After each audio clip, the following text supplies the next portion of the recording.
We're gonna go try and shoot a Saskatchewan whitetail with a bow and arrow. I'm gonna show Zach his first bait in Saskatchewan. Always exciting. I mean, you got to be on your toes because you really don't know what's going to be coming in. I've got to leave in about 3-4 hours to go back home. Bowzone life starts right away, so I got to get back. First sit in the Bowzone. It's November 11th. It's my favorite day to sit.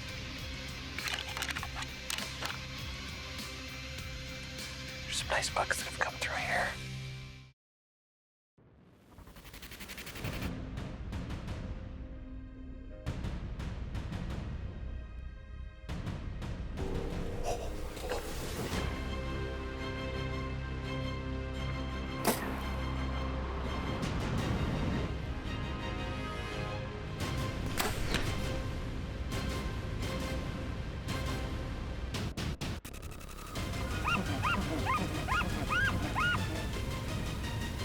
It was magic.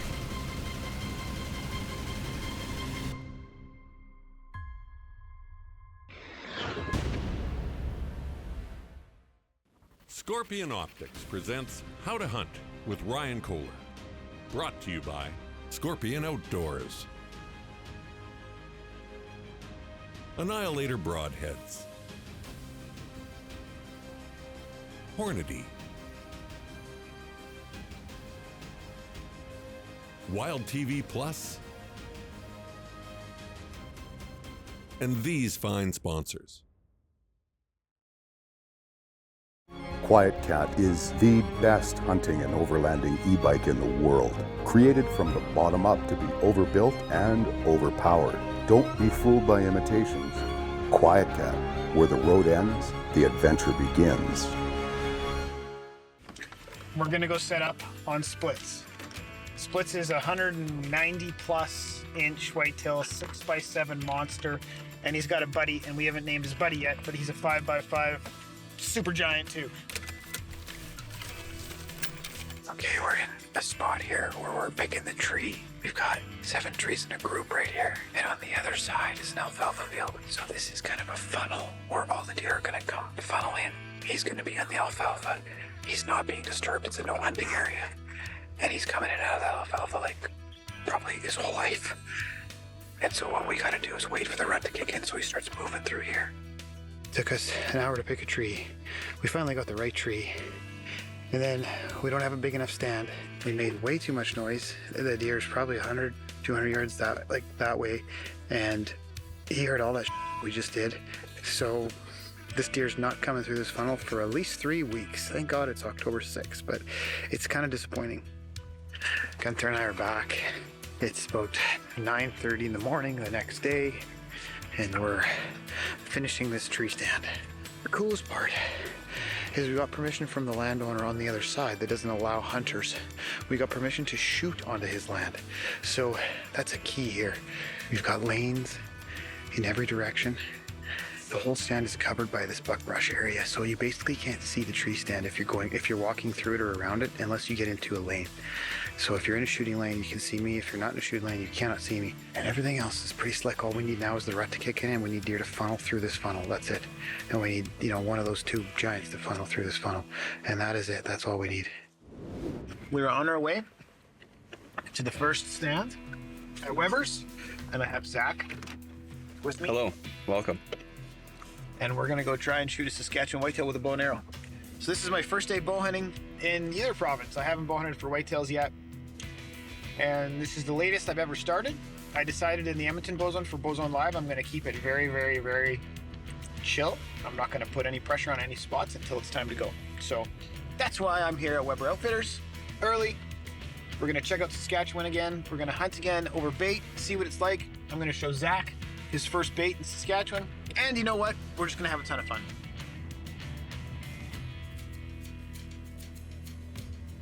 Well, we're set up with our Hunter Orange tooth, Hunter Orange vest, and apparently you can use white or red, the vest for the top part of your body, your torso, which is news. I didn't know that. We're just getting our stand up. Actually, Zach is getting the stand up as usual. That's why you have a Zach, because they're kind of amazing. They're amazing creatures. They're like a lot like monkeys. He got that up like within a couple minutes. That would have taken me a half an hour. for sure. This is the same bait as last year when I shot that chocolate 4 with the big spike coming out. And now we're gonna start over, and I'm just gonna try and get a nice 5x5 Pope and Young. And then each year I'll gradually get higher and higher with the bucks. This is our bait pile right here. We've got hay, big pile of hay. It's totally smashed all around here. There's our bag of oats. So all the goodies are here. And then we're gonna put the oats, mix it in with the hay, and then Zach and I are gonna sit here for the rest of the day, up in that spruce. This is really fun because they're putting bait down right now, and I can see like 10 deer in the bush just kind of rolling around. I don't know what's there. We're gonna go for Pope and Young. I want to start from the beginning. I want to start from when I first started hunting. I'm gonna shoot the first Pope and Young 5 I see, and then next year I can go like 140, 150, 160, and just climb my way up through Saskatchewan.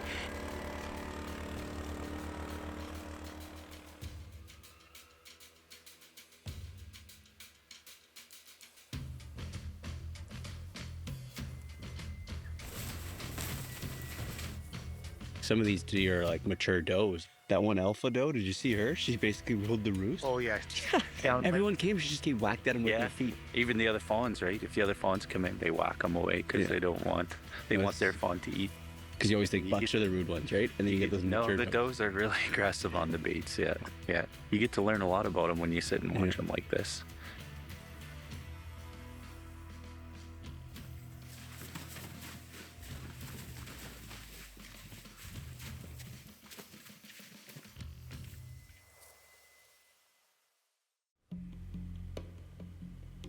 Hoping to get out there. We're moved to a totally different area, a little bit more remote, definitely the bigger bush country, not near as close to the fields or stuff that's farther south, but apparently a lot of unpressured deer. These deer are quote unquote pretty stupid, so that's kind of what Ryan Kohler needs to be successful, is a really stupid deer. But no, it should be a fun time.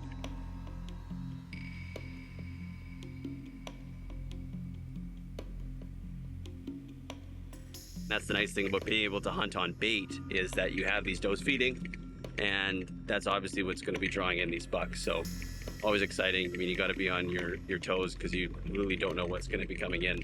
In the Bowzone, we set up our stands totally different.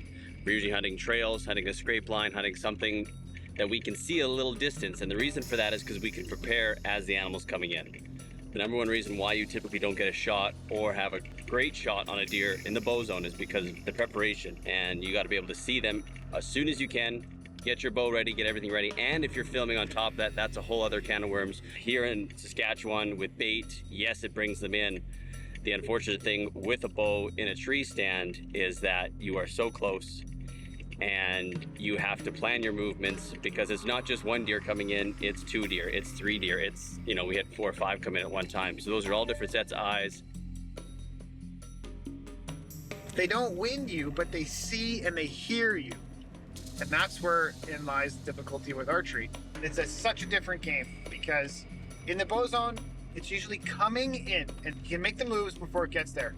On the bait, it can almost be like instant. The deer's there. So people think in Saskatchewan it's easy to shoot big whitetails off a bait. I'm sorry, it's not. It is not. It's not easy. No way. Are you going to see more deer? Yeah, probably. Are you going to see a lot of deer? Most likely, if you have a good bait. Are you going to see multiple bucks? I would say most likely you're going to see some bucks, and they're going to be right in front of you, which makes it really cool. But killing them is a totally different story.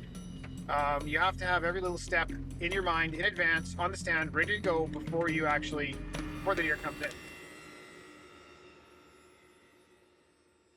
Well, I'm finishing the first part of my hunt in Saskatchewan now. It's minus 24 outside. I've got to leave in about 3-4 hours to go back home. Bowzone Life starts right away, so I got to get back. Mark was really adamant about this morning. He said, get in there. He really thought it would be another good day. So I'm going to listen to my outfitter and I'm going to go for it.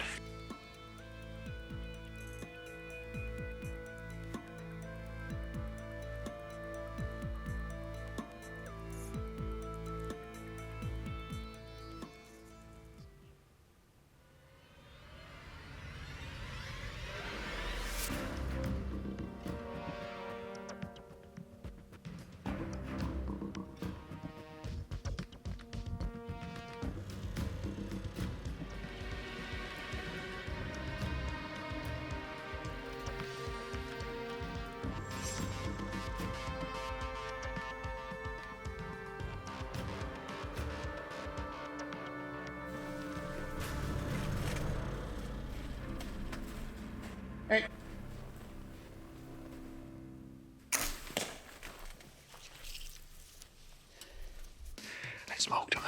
Real good shot. Double lung him. He's not gonna go far. That's a nice Saskatchewan whitetail. There's different challenges in Saskatchewan, and the biggest challenge here is movement and sound. There's no sound. And so if you scratch your face, they can hear you at 40 yards away. The only reason I got this deer is because I saw him from a distance and I got lucky. I flipped the camera on and just turned it on. You can see he comes out of nowhere out of the background. I was already standing and ready with my bow in my hand. I actually had him come in, and he came into 30, and I was in full draw, and he was facing me, and I couldn't shoot him, and I had to let down, and I thought that was it. And when I let down, you could see he leaves the bait.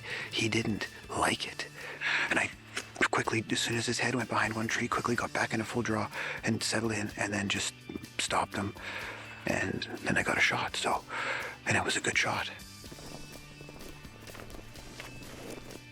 Isn't that what every bow hunter wants to see? Came to Weber Outfitting. I got a nice archery whitetail. It's my first archery whitetail in Saskatchewan. It was an awesome hunt. It was tough. It was really, really cold. We had some minus 25 temperatures, minus 27 with the wind chill. So this morning was the coldest it could be. The annihilated broadheads crushed another awesome animal. I can't thank the guys at Weber Outfitting enough. They've done a great job. The guides, the service, the food, everything, and the deer. There's tons of deer. If you want to hunt Saskatchewan, check out Weber Outfitters. He's got a great camp. I saw 5 bucks today, and this one I put an arrow into him, and we're gonna go home. So amazing hunt. Really excited. Very, very happy. Totally pumped that I got my first Saskatchewan whitetail. Now I can only go bigger from here. First sit in the Bowzone. It's November 11th. It's my favorite day to sit. And we went into a top end spot with a 5x6 and an 8-inch drop tine and another 5x5 with split brows, big bucks. When we walked in, we blew all the deer off both fields. We scared one of the 2 giant whitetails. He blew at us. Yeah. And then we scared 4 moose, and we still managed to rattle in a buck. That's the buck you would see right now. We rattled in another small buck and called in a doe, and she also winded us. It was a pretty entertaining morning, but not the way I was hoping it would go. But that's how it goes. Welcome to the Bowzone. Everything goes sideways. I'm in a little transition spot here in between a field and a big bush. It's a neat little sliver. There's some nice bucks that have come through here. Wonka has been here. So tonight I'm gonna sit back and enjoy a juice box. Good luck to everybody out there. Can't beat a good juice box. I have one lane that I can shoot in, and it's a good lane. But every deer that comes by, I'm gonna have to let walk right by me through 2 other lanes that I would normally be able to shoot. Basically under the stand and then shoot them, which is probably a good thing, but man, it's gonna be tough to do that.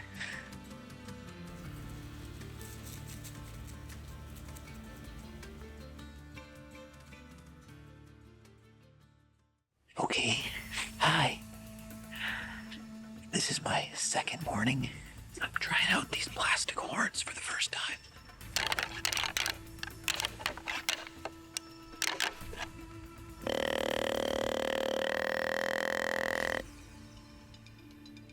Very aggressive call.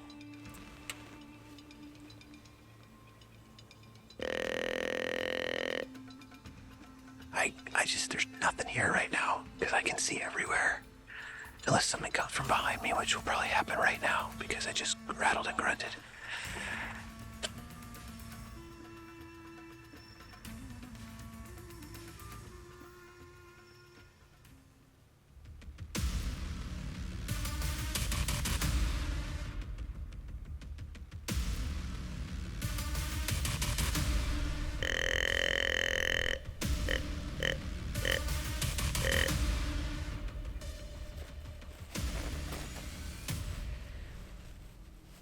Just rattled in a buck. The video probably won't show him. On his way in, he was coming in and there was a moose bedded in front of me. I got in here like over an hour early. I walked right by the moose that was bedded. And when the buck was on its way in, it ran into the moose. The moose got up and ran like crazy. And then the buck just got scared by the moose, so I never got him on video. But it was Hightower. Hightower's like, he's a young buck and he's really tall. He's gonna be an awesome deer, and like by next year or the year after, he'll be absolutely awesome. This is day 2 for me. This is pretty fun. I love it. Okay, so now that I came off early, I can actually show you how I get around. Check it out. Yeah, I use the Quiet Cat every single day. It's quiet, I don't sweat, and I can go wherever I want. Even up the hills. Up the hills I kind of walk and ride it, but you just hit the button and it moves you up the hill. So I gotta get out of this spot because it's awesome and I don't want to make too much noise. I'm gonna rocket ship out of here on my bike. Anyway, electric bike, Quiet Cat, pretty killer. Okay, morning 3. I had a small buck go by in low light. Unfortunately, my wind's going that way. The issue is every time a deer goes by, they get in my wind. And then they wind me. I filmed that deer at first light. I couldn't even really see it. And didn't see a deer, it's noon. I'm gonna move to a field edge.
Okay, I got down. I shot him right at last light. It was perfect. Huge 5x6 with like an 8-inch drop tine. I rattled him in the field. He was way in the middle of the field, like where cars could see him. I couldn't believe it. It was him out there. And I rattled, and then he came right across the field. He bumped the does a couple times, and then he started going, hanging around with the does. I grunted 2 more times. He started getting closer. Then he played with the does. He wouldn't come, so I just rattled 1 more time. Then he came down, and you can see on the video, he hit the scrape right in front of me. And then he got behind this weird, like, hooky tree, and he stood there for like 3 minutes. I was in full draw for probably 3 or 4 minutes. He just walked right in, and I just smoked him. He ran about 100 yards, but I know he didn't make it to the next bush because I would have seen it. He's down in the field. I'm sure of it. I got into full draw. So I stayed in full draw probably for, I want to say for like 5 minutes. I just shot a deer in Saskatchewan. I think I was in full draw for about 3 minutes on that one. This one was like 5 minutes. We actually watched him 3 or 4 months ago. We got some pictures of him, actually a few big bucks, 3 big bucks. Gunther and I came in here, put this stand up very early. I want to say it was August. And then we left it alone. I never came back. I didn't put a foot in here. I came in here a couple times to pull cards, and that was it. And we just let it get good. We just allowed the deer to do their thing every day. And this was my first night hunting this stand. Yeah, here we go. Here we go. Here's the blood here. Starting to kind of separate it. Oh, look at this, dude. Holy smokes, when I saw him in the field, I knew for sure that was a shooter. That is an awesome deer. Look at the drop tine on that whitetail. Just a smasher. Holy smokes. Well, I knew as soon as I saw him, he was a shooter. Just an awesome whitetail. And he came to the rattling horns, he scraped, he grunted, he did just about everything a whitetail would do. And you can't really ask for anything more than that. I mean, holy moly, what a buck. You're gonna set up a new setup in Strathcona County and go for that second buck tag. We have no idea what's here, but there's enough deer sign here that there's got to be a shooter. I'm excited to get in there. I'll see you in the stand. The deer should be on their feet and moving. That's what it's all about right there. I love this stuff. Scorpion Optics presents How to Hunt with Ryan Kohler. Brought to you by Scorpion Outdoors. Annihilator Broadheads. Hornady. Wild TV Plus. And these fine sponsors.